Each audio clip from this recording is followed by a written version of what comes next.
Hey everyone, we're back with the most sleeper OP picks on patch 1020. As always, it's totally viable to climb as any champion in League of Legends, but for those of you who are looking to pick up some fun champs that are both super strong and not well known in the current meta, let's go ahead and get to it. Oh, and be sure to smash that subscribe button so you don't miss out on our future guides. To kick things off in the top lane, our first pick is Lulu. While Lulu has been a mainstay in the support meta for months now, she's been slowly starting to destroy everything in her path up in the top lane as well. Lulu top has garnered the highest popularity in Korean high elo, as she currently holds a 4% pick rate and an astounding 55% win rate. Throughout most other regions, her pick rate is much lower at around 1 or 2%, but the win rate stays high no matter the elo or region you look at. The first core reason for Lulu's top emergence is her ability to smash the meta picks. Lulu has very few bad matchups in the top lane right now, as she can destroy most of the highly contested champions like Camille, Fiora, Jax, and Darius. Lulu's success is also tied into her reliability, along with being able to hit her item spikes much faster in a solo lane. Since support items are much cheaper than other items in the game, you will hit your core spike of Athens and Ardents a lot sooner than the enemy laner, and will provide your teammate with a lot of utility to make your mid-game team fight extremely powerful. Lulu is an easy champion to pick up as well, as there aren't any difficult mechanical nuances you need to learn. In the early game, focus on taking advantage of the point and quick damage from her E, followed by Q to constantly harass your opponent when they try to CS. If the enemy laner ever tries to jump on you, use your polymorph to make them completely useless and give yourself the room to kite away. As long as you play around Lulu's W cooldown early on, then it's nearly impossible for melee champions to ever trade with you in lane. When you hit your mid-game item spikes, the strategy is still pretty simple. Group up with your team, buff up your fed carries, or peel the enemy threats as you watch your elo skyrocket for 1020. Your build is very similar to support Lulu besides your starting item and boots. You'll grab a corrupting potion first and then swifties for your boots. First core item will be Athens, followed by Ardent Sensor and then Redemption. Your rune setup is where things become a little different. You want to take Airy as your keystone to enhance your ability to poke early. Pick up Mana Flow, Transcendence, and Scorch as well. Make sure you grab Biscuits and Time Work in your secondary runes to synergize with your Corrupting Potion. Take the attack speed rune along with Adaptive Force and whichever resist you need for your lane opponent. The attack speed in your runes will allow you to get more damage off from auto poke and will make CSing under tower much easier as well. When playing Lulu top, you should max your Q out first. Support Lulu's max E first, but top lane Lulu's should bully out their opponent, and by maxing Q it enables her to do that much more easily. Afterwards, max W and then E. Our second top lane pick for the patch is Vayne. Very similar to Lulu, Vayne can absolutely clobber stomp those annoying melee bruisers that are picked almost every single game. Vayne's mobility from Q combined with the knockback on her E allows you to play aggressively against melee tops. As long as you play around your E cooldown, it's nearly impossible for you to ever lose a trade. Focus on proccing your silver bolts whenever the enemy walks in for CS, and if they try to jump on you, condemn them away and kite them around. Vayne not only smashes the lane against meta picks, but she also scales so much better as a top laner. You get solo XP, which allows you to scale into your mid game and be a lot stronger earlier on than a traditional ADC. If you're able to gain an advantage early, your ability to outplay 1v2 is better than almost any champ in the game. This allows you to provide your team with a lot of pressure in the side lane and split push very well. The setup you want to run on Vayne top is pretty much exactly what you would take for Vayne ADC. Start with the Doran's Blade, then rush Blade of the Ruined King. Follow it up with the Rage Blade and then take either Phantom Dancer or Wit's End third. Grab Wits versus heavy AP comps or take Phantom Dancer otherwise. For your rune page, take Press the Attack as your keystone. Then take Triumph, Alacrity, and then Coup de Grace against Squishies, or Cut Down versus HP stacking champs. Secondary runes will be Taste of Blood and Ravenous Hunter. When it comes to your abilities, max W first, Q second, and then E last. Heading towards the jungle, we have Kindred as our first pick. Kindred has been flying under the radar for such a long time now. As a ranged jungler, her ability to outplay and kite around meta melee picks is better than any other jungler in the game. Champs like Kayn, Hecarim, Olaf, Nunu, and Evelynn are all running rampant on the Rift right now, and Kindred can be such a great pick for you to look to shut them down. Kindred does especially well against Kayn and Olaf, as they heavily rely on hitting their skill shots in order to win the 1v1. Dodging those abilities with your Q gives you an easy time beating them throughout the game. When playing Kindred, it's very important you keep track of how your lanes are doing. Picking up those marks in the early game is vital to her success, but dying for a mark because your team doesn't have priority will just put you farther behind. When making an aggressive play for a mark, make sure your team has the ability to back you up and ping them out to come join you. Kindred's build path is a Warrior Red Smite Rush into a Stormrazor 2nd and Infinity Edge 3rd. This build is pretty underrated at the moment but has been seeing a lot of success, especially in EU high elo. For your runes, grab Press the Attack along with Triumph, Bloodline, and Last Stand. You can swap out Last Stand for Cut Down if the enemy composition is very tanky. For secondary runes, run Nimbus Cloak and Water Walking. This will add power to your early skirmish to allow you to fight for marks much better. For your abilities, max Q first, W second, and E last. One of the most forgotten junglers in the game for the past while now is Taliyah. Taliyah has the ability to pressure the map better than most junglers in the game due to her enhanced movement speed on walls from her passive and her semi-global ultimate at level 6. Taliyah's early skirmish is also strong as she has a nice mix of burst and consistent damage in her kit.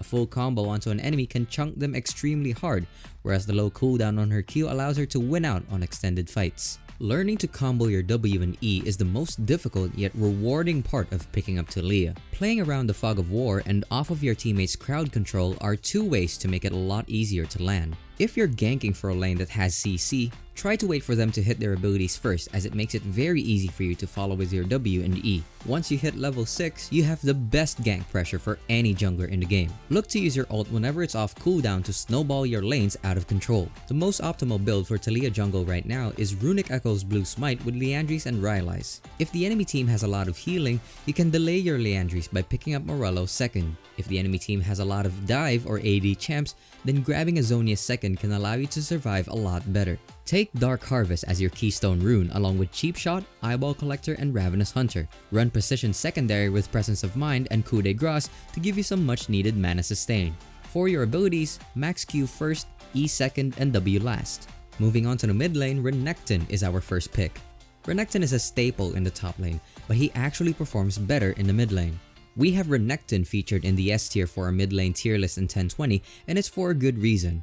Renekton has a much easier time bullying out the squishy picks you see in the mid lane, and can snowball his advantage to other lanes better as a mid laner than he can up top. His ability to counter the most annoying meta champions is amazing. Mobile mid lane picks like Yasuo, Fizz, and Yone struggle against Renekton because they can't use their mobility to outplay the Croc in any way. Renekton's point and quick stun with his W allows him to easily lock down those champs and beat them up in trades. When the enemy team takes a bad trade against you in the early game, look to completely zone them off the wave and burst them out if they move a smidge too far forward. Closing the gap with Slice and Dice along with Flash gives you so much catch potential and kill threat unlike any other mid lane champ. To ensure you have the most success on your mid Renekton, let's now break down the setup you should be running. Start off with the Doran's Blade and rush Blade of the Ruined King. Take Black Cleaver second and then Death's Dance. This build gives you a great mix of damage and tankiness to allow you to carry the hardest. For your runes, take Press the Attack with Triumph, Alacrity, and Last Stand. Run Resolve secondary with Demolish to beat up on those tower plates and Bone Plating to make your early trading even stronger. For your abilities, do the same as you would when you play top. Max Q first, E second, and W last. A pick more commonly seen in the support role these days, Pantheon will be our second mid laner for the patch. It's no secret Pantheon support is a little busted right now, but mid lane Pantheon is no slouch either. Pantheon can smash the lane against meta champs and can take his lead into other lanes better than most other mid picks.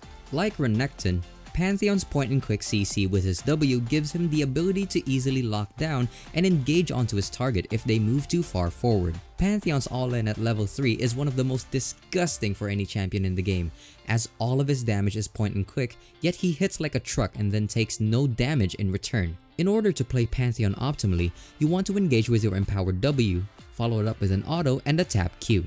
Then disengage with your empowered E to take 0 damage on the way out. This combo will chunk the enemy to around half HP, giving you the ability to rinse and repeat for a solo kill once your abilities come back off cooldown. Map awareness and rotation to early objectives is also vital to your success on Pantheon. His early skirmish is strong, so make sure you back up your jungler on invades and look to fight over early scuttle crabs to pick up some easy kills. For your build, start off with a Corrupting Potion and rush Youmuu's. Take Black Cleaver second and Death's Dance third. As for your runes, you should take Conqueror as your keystone with Triumph, Tenacity, and Coup de Grace.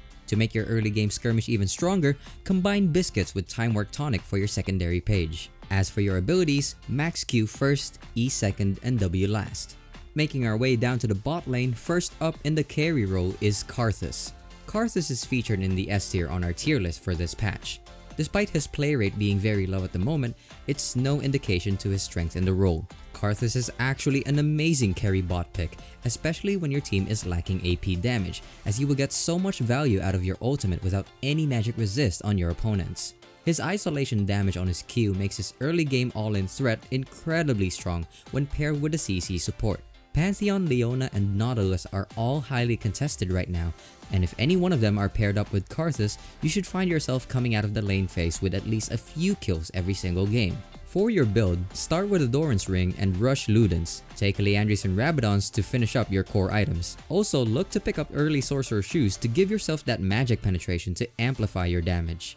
Dark Harvest is the best and only option for your keystone on Karthus, as you will get a ton of stacks throughout the game, making it very much worthwhile. Finish your primary page with Cheap Shot, Eyeball Collector, and Ravenous Hunter. Be sure to take Precision secondary to help with your mana issues by running Presence of Mind and Coup de Grace. Summoner spells on Karthus is a little different than traditional ADCs. Make sure to run Flash with Exhaust. Exhaust is perfect for Karthus as it makes your all-in potential stronger, and the slow synergizes nicely with his kit, allowing you to hit your Qs a lot easier and giving you more consistent damage while fighting. Ability maxing is pretty straightforward here. Q first, E second, and W last. Another unconventional bot lane champ featured for this patch is Ziggs. Similar to Karthus, his poke and all-in threat early on is great when paired up with aggressive supports, but what puts him apart from everyone else is his ability to constantly pressure his lane. You run with Flash and Teleport on bot lane Ziggs, which gives you the ability to trade aggressively with your opponent, and when you drop low in mana or HP, you just teleport back to lane and force your opponent into a really bad spot. After teleporting back to lane, you will be able to perma-shove the enemy under tower and chip away at those tower plates. Ziggs' ability to get priority early on allows you to roam first to skirmishes that break out, enabling your jungler and mid to succeed as well. Ziggs is one of the few picks that can succeed against strong early game picks like Ashe and Caitlyn, as he can match their range with his abilities and use his teleport to eventually out-pressure them. Grab a Doran's Ring to start off your build, and get Ludens followed by Leandris if the enemy team has little healing, or Morello if they do. Rabadons will give you insane teamfight power as a third item, but if you need more survivability, you can pick up Zonius. Take Comet as your keystone to further strengthen your early poke. Finish it off with Mana Flow, Transcendence, and Scorch. Like Karthus, run Precision secondary to allow you to keep chucking out those bombs by taking Presence of Mind and Coup de Grace. As mentioned earlier, run Teleport and Flash as your summoner spells. For your abilities, max Q first, E second, and W last. Let's now round this out by looking at our two support picks. Galio will be the first one up. He does a tremendous job at peeling off dive champions and keeping his carries alive, which makes him a very undervalued support pick in the meta. With picks like Leona, Blitz, Pantheon, and Thresh dominating the meta, there is no better time to add the Stone Colossus to your champ pool. Make sure you stick close to your carries throughout the game. If a champion like Leona tries to dive in, channel your taunt to lock her down. Follow with your knockup from your E to further CC her and allow your carry some space to kite away. Galio can be the aggressor as well, which makes him versatile. Your level 3 all-in with a strong early game ADC is exceptionally good.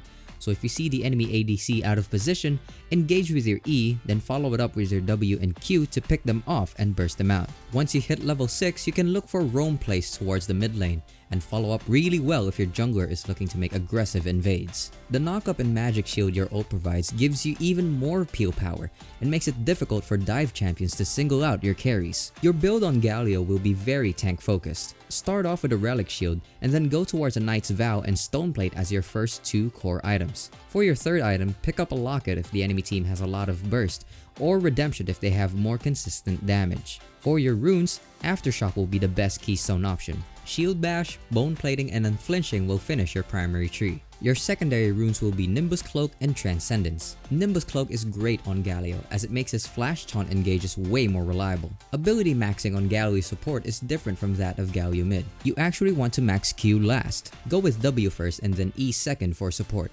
Our final sleeper OP pick of the patch is Zac. Zac provides his team with amazing gank setup and strong engages later on. If you get rolling with Zac in the early game, his ability to engage from such a long range and pick opponents out gives him the ability to snowball unlike any other support. A tip for comboing early on in the laning phase is to knock the enemy together with your Q first and then follow up with your E. By doing this, it guarantees you to land the knockup from your E, and you can CC the enemy for a very long time. Of course, if you can't get up close enough to land your Q first, then engaging with your E is the correct play. But if you're in melee range of your opponent, try to use Q before E.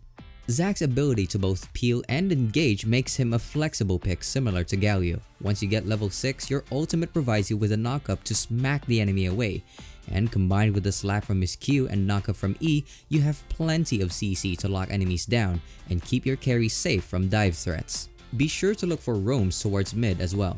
Zac's long range engage on his E makes his roam potential very strong, so sit behind the mid lane wall and look to jump on the enemy when they walk up too far. Your build on Zac support will be exactly the same as Galio support. Start off with Relic Shield and then rush a Knight's Vow followed by a Stone Plate. Locket or Redemption will be great choices for your third item. For your runes, take Aftershock with Font of Life, Second Wind, and Revitalize. Pick up free boots and Cosmic Insight in your secondary tree. Finally, your skill maxing order should be your E first, W second, and Q last. Alright guys, that's it for this one. Thanks for watching, and as always, we'll see you in the next video.